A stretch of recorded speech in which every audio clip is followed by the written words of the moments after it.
Welcome to the Thai YouTube page. My name is Walker Simus, and you're about to watch an audio visual of our newsletter by Henry Shimp, an ongoing series of course reviews posted in multiple formats.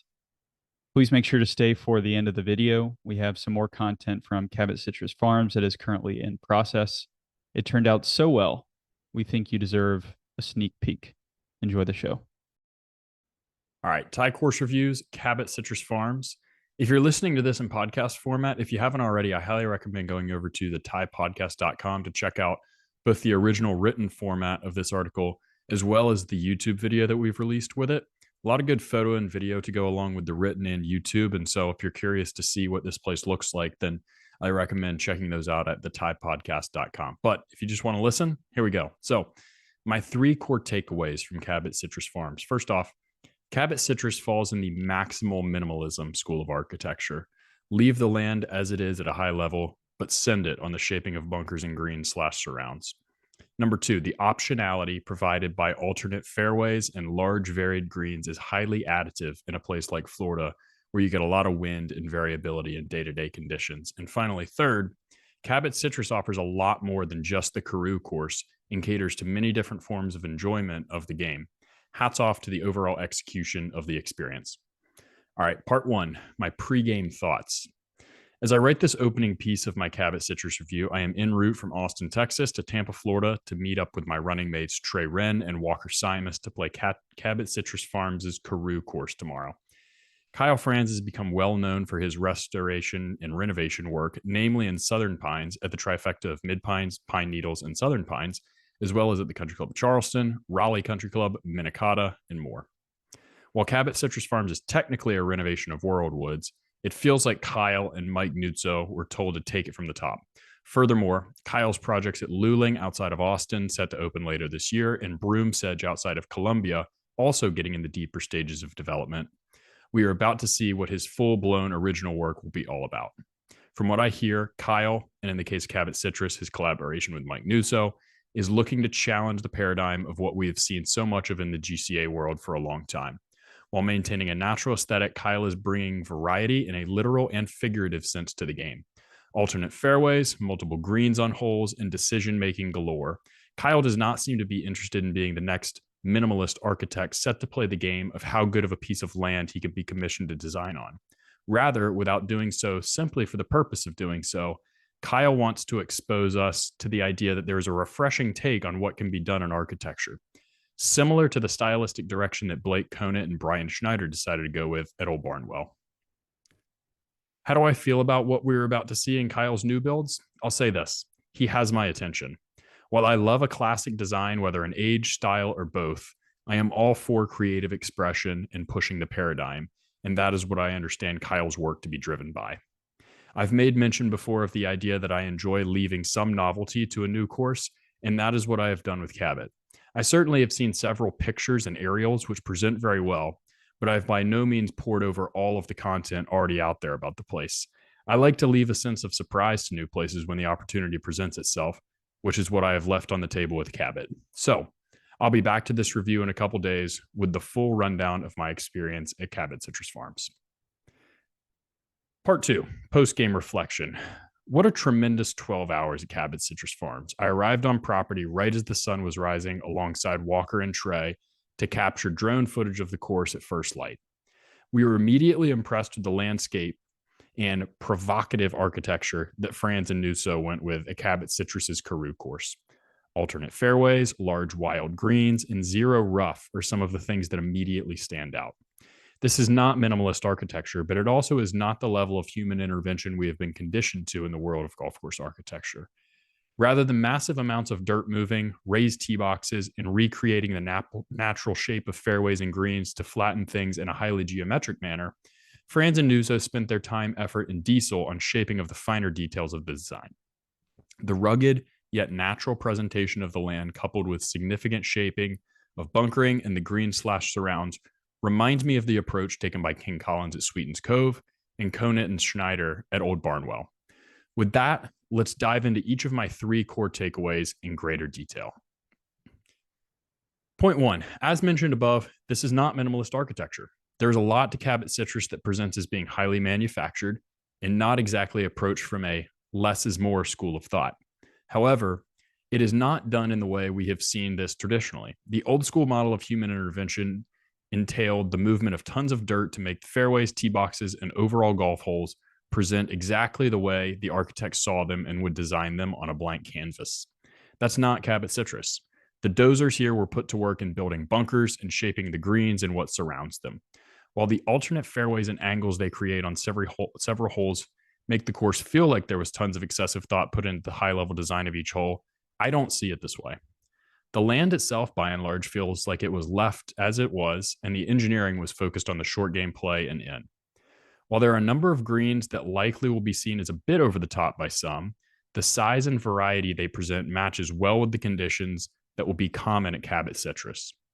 Wide and option presenting fairways, wind, and firm playing conditions are all factors that pair well with greens like these, just like at the old course. While the shaping on and around those greens was done by thousands of years of water movement and wind, as opposed to a couple years of bulldozer work, I do believe that style of presenting intrigue to golf is what we are seeing these days in some of these new designs. Rather than the quote championship style, long rough, small punishing greens, deep bunker, narrow fairway style we saw for much of the last 50 years, and perhaps taking a step beyond true minimalist architecture, I see architects like Franz, Nusso, Conant, Schneider, and King Collins taking the route of making golf accessible for a larger number of players from tee to green, and then really leaning into the short stuff for creating challenge and variability. I do believe there are people who will think Cabot Citrus is too much. Why did this green need to be that big? Why is this slope so severe? Does it really need to have 5, 6, 7 different bowls and shelves to place pins on? Is that deep swale off to the side of the green that was the culprit for my 4-putt necessary? These are all questions I can imagine hearing from people, especially on their first spin or two around the course. But as I will expand on in my next point, I do believe this style pairs well with sandy, windy Florida golf. Most importantly, while I fully admit that I am in the camp of players that has the less is more mindset in my true favorite style of architecture, I love seeing places like Cabot Citrus and Old Barnwell that are making us ask questions and think about what else there is to be done in the world of golf course architecture. While the best golf will always be on the best land and presented in a simple yet sophisticated way for my money, not every course is built on 10 out of 10 land. So to have some stuff like Cabot Citrus that paves the way for how we can think about golf differently is extremely healthy for the game. Point number 2. The number of alternate fairways and holes that present clear A and B options, even if it is done with centerline hazards at Cabot Citrus, is certainly done at a level that will be new to most people. On one spin through the course in somewhat benign conditions, this could be seen as overkill and unnecessary. But what I take away from this is that at a place where the wind will blow and the pins will vary drastically, the way you will want to and should play different holes under different conditions will change daily. If anyone has ever played Colorado Golf Club, the 16th hole there would be a standard hole at Cabot Citrus. It can be a lot to take in at first. What I think speaks to the value added by this at Cabot is the fact that in our 3-ball yesterday, we were frequently, and mind you, 3 guys who play half decent golf and hit it in excess of 300 yards, choosing significantly different strategies on holes based on desired shots in, shot shapes to reach different parts of holes, and in the moment feelings of confidence or lack thereof. I found the short game at play at Cabot Citrus from a challenge, accessibility, and enjoyment standpoint to be a full stop A+. Shots present tons of options, are challenging but not impossible, and can be executed by good and bad players alike. One of my biggest indicators of good design is the degree to which a good player is left interested and challenged, yet a bad player is not overly punished. Deep bunkers, small greens, and long rough really don't make life that much harder for a scratch player, but make life miserable for a 10 handicap. Wild greens and surrounds, short grass galore, and firm playing conditions make a good player really think about what to do, yet all the while allow someone who isn't as good with a wedge to grab putter or hybrid each time and have a ton of fun doing it. Golf needs more of this, and I'm steadfast in that opinion. One final point on the land and its variability is that I found the internal topography of the course to be shockingly good for a state like Florida. When you consider that the total change in grade is near negligible, I think people will be shocked at how much internal movement the course has. Particularly in the meeting of the middle of the two nines, there is a part of the property that has some really awesome land, and not surprisingly, some of my favorite holes reside there. Point number 3, mint is no shade to the Carew course. I think my favorite piece of the offering at Cabot Citrus Farms is the 10-hole squeeze course that features a number of drivable par 4s, a few par 3s, and one standard length par 5. The wedge par 3 course is also great, but the squeeze was my winner. It feels like a real course with fully thought out golf holes that just happen to be on the shorter side, and there are only 10 of them. But make no mistake, this was not just done on the back of a napkin in 2 hours. Mike Newso put full effort into each hole, and the outcome reflects that effort. Everyone talks about the different types of golf experiences, and it has become a centerpiece of all of the new and ever-developing golf resorts to have much more than just a full-length course or two. That said, it's not easy to execute on these offerings. It feels like the age-old try to be something for everyone and end up being nothing to anyone if having a vast offering feels forced. In the case of Cabot Citrus's wedge and squeeze courses and the way they complement the Carew, I think things came up aces. A day at Cabot can start or finish in a different way than the general form it will take, which is the real value add for the wedge and squeeze courses. Whether either or both are used as a warm-up, cool down, or both, being able to head out with a few clubs and have music playing on every hole just feels right. In general, I find music in golf to feel contrived more times than not, but at Cabot's short courses, it feels like it is a perfect addition to the overall vibe. In conclusion, I had a lot of fun at Cabot Citrus Farms and love what it represents for the game.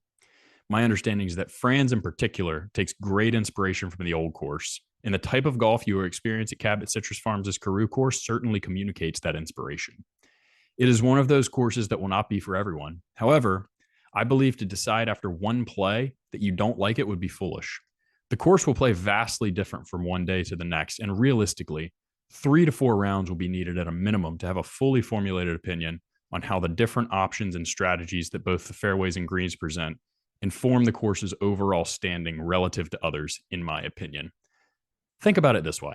If you play a course 3 times in a year, which is not nothing, you've seen less than 1% of its total offering in that year, at least in the case of Florida and its year-round playing conditions. So, particularly for a course that provides a lot of variance, a reaction one way or the other after just one round feels hasty to me.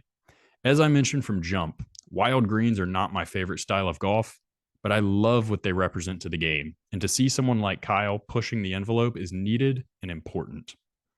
When you have multiple shots around from inside 20 yards where there are 4 to 5 vastly different ways you could play a shot, you have to acknowledge that to be fun and good for the game in some capacity. And that, in a nutshell, is how I feel about Cabot Citrus. I thoroughly look forward to my next visit. And now, a preview of what else we have coming. The best part about the game is when something is great, the instinct is to share it rather than to hoard it. So when we all had a clear weekend, it was time for a strike mission. Airplane tickets, long drives, some sustenance we call dirt, a lot of chaos. Absolutely boring. For what? Why travel across the state or halfway across the country for one day of golf? Well, we'd be happy to explain ourselves.